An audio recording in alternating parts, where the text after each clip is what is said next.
Hi, this is Sarra Yoga, and I'm Sarra, and I'm here to share with you a backbend sequence which comes after you've done a standing pose sequence. So I wouldn't start straight away with what I'm about to do. Do one of the other videos or do your own practice to get your body limbered up, ready for these baby backbends. So we'll start with Chatushpadasana, 4-foot pose. So your 2 feet and your 2 shoulders are the 4 feet, and they're what press down into the ground. They're the base of the pose. So have your feet underneath your knees, press your arms and your shoulders down, and lift your hips up. Then you get to about here, and you get a lot of resistance, or that's what happens with me. So you've got to press the feet down to get the backs of the thighs to lift. Again, press the feet down and get the center of the buttocks to lift. Then tuck your shoulders under, and if you can, hook your fingers around your feet. And now as you lift your thighs, lift your hips, you can begin to lift your chest. So your shoulder blades begin to move into the body, and the breastbone becomes vertical, pointing to the ceiling. So press your feet down and maybe even hold the mat and pull the mat and lift up some more. Then pause, keep the abdomen spreading, and again exhale and lift a little bit more. Move the shins, heads of the shins towards you. Buttocks up.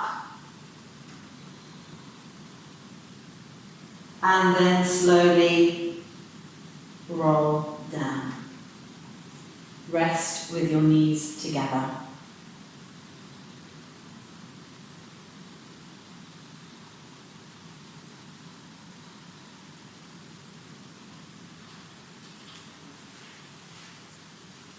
Now we're going to do Dhanurasana, the bow pose, which is lying on our tummy. And just when you're lying on your tummy, you want to lengthen this whole portion, because that's where your weight is going to be. So lie down on your front, press your hands down, just stretch your tummy forwards along the mat. And then let your heels go out and spread the backs of the thighs and spread the sacrum.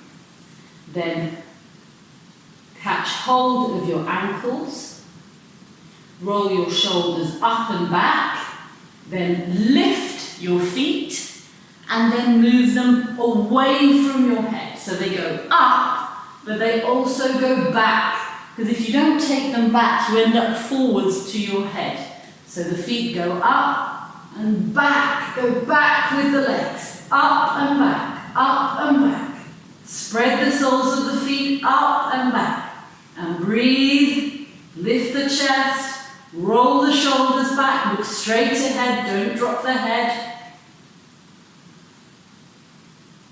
And gently come down. Fold your arms, rest your forehead on your hands, and let your heels roll out so the backs of your thighs spread.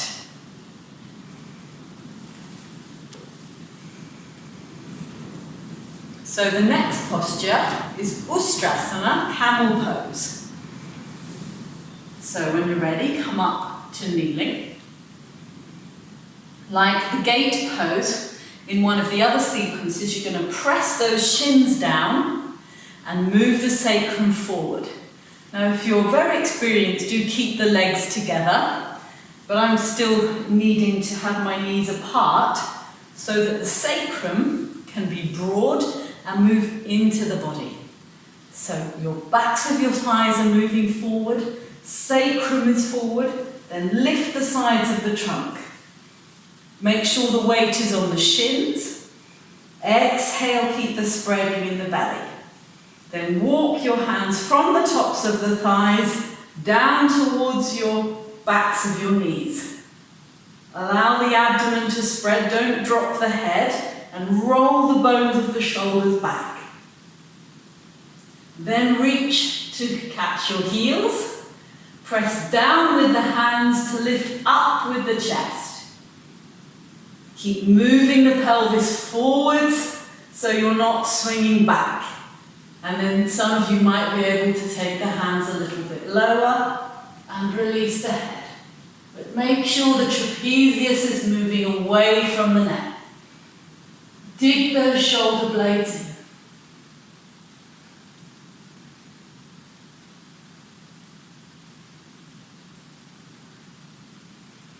Inhale, leading with your chest. Come up. And then kneel down.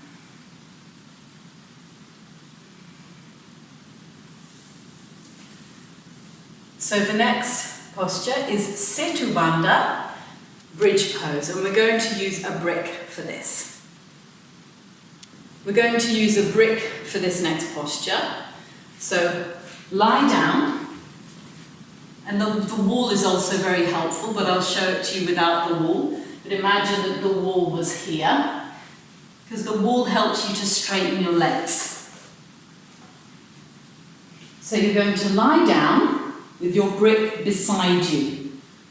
Yes, so lie down first and have your brick by your side. Then lift your hips and place the brick lengthways along the sacrum. Then tuck your shoulders under. So the back is arching. Don't have the brick up in your back, it would be really uncomfortable. Have it much lower down. Tuck the shoulders under. So it's a bit like Chatushpadasana. But then we're going to roll the thighs in, spreading the backs of the thighs and stretching the legs till they're straight. So you're pressing the heels down, pressing the thighs down and spreading the chest. So if you're new to this pose, it's really helpful to have the wall to press those heels into to straighten the legs. Be careful that you don't have your feet sort of doing that. Yeah, you want to roll the thighs in and press down. So I'm going to use the wall for this one, but I'm going to have it higher up. I'm going to have it this height. We just had it like that. So you place the brick.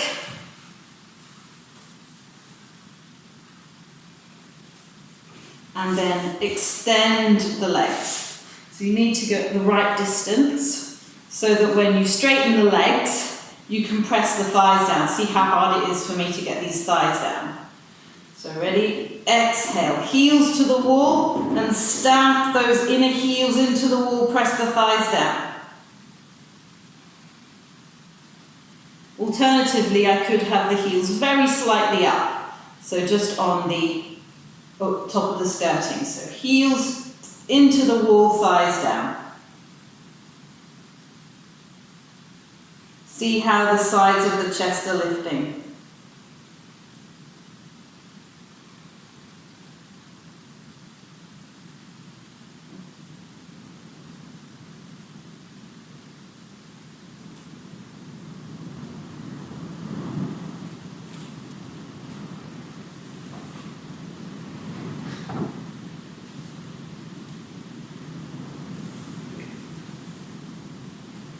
So stay in the posture for some time, breathing into the breadth of the chest. And then to come out of the pose, you're going to lift your hips. So bend your knees, bend your knees, lift your hips, take the brick out, and then rest down. And then rest your knees together and your arms down by your side.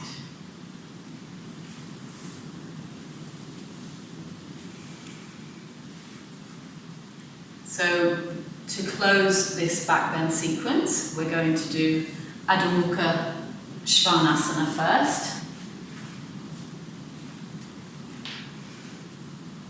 Try and get the heels down, because then you get the breadth in the sacrum. If the heels are up, you don't get that same stability. So press the legs back, press the heels down, and broaden the lower back.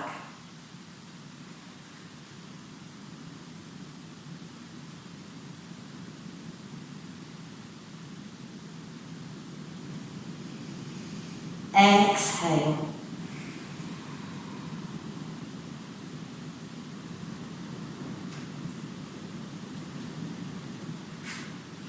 And then come into Adho Mukha Virasana, sitting on your feet, and stretch forward. When you stretch forward, again get that lovely lengthening in the tummy and in the sides of the body, supporting your tummy partially on the legs. There's a small gap, but some of the trunk is supported by the legs. If you're much stiffer in the upper back, then have a block to rest your hands. Very soothing, relaxes the neck.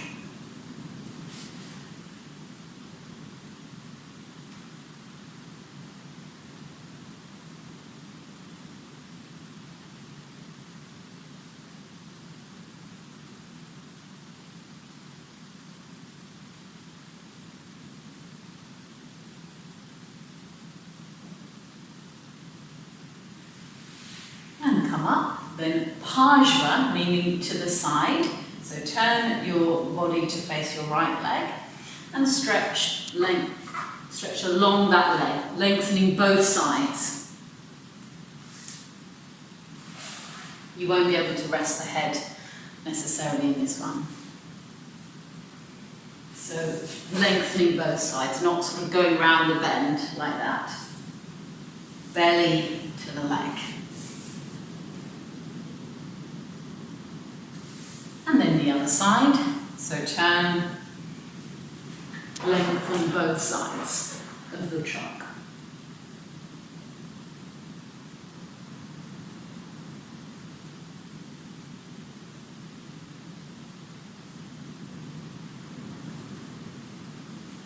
And then come up.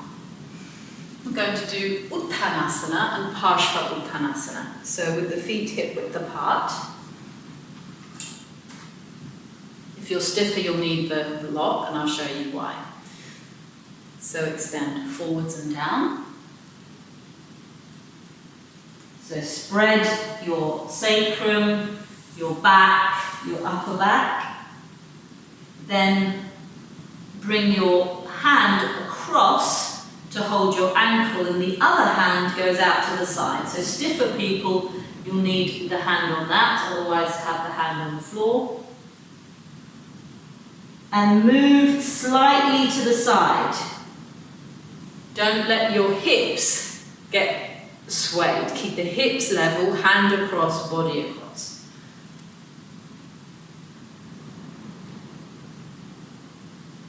And center, then the other side.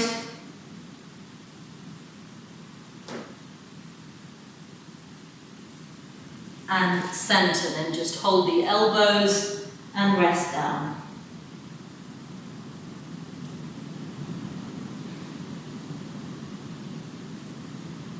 Then change the fold of the elbows, so you hold the other one first.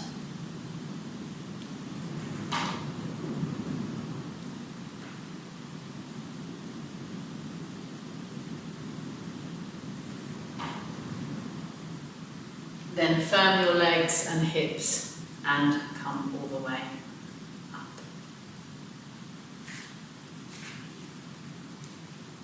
So this brings the baby back bend sequence to a close, and I would advise to do plow pose, halasana, and cross-legged forward bend. Now it's a really nice way to release, which you could do from another video. Otherwise, I'll just briefly show it to you now. So you know plow pose, and then you can just do cross legs, forward bend.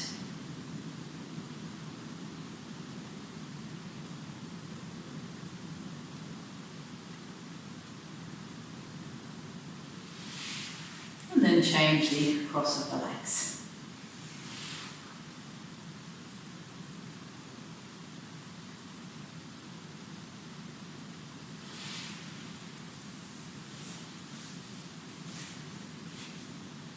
Namaste.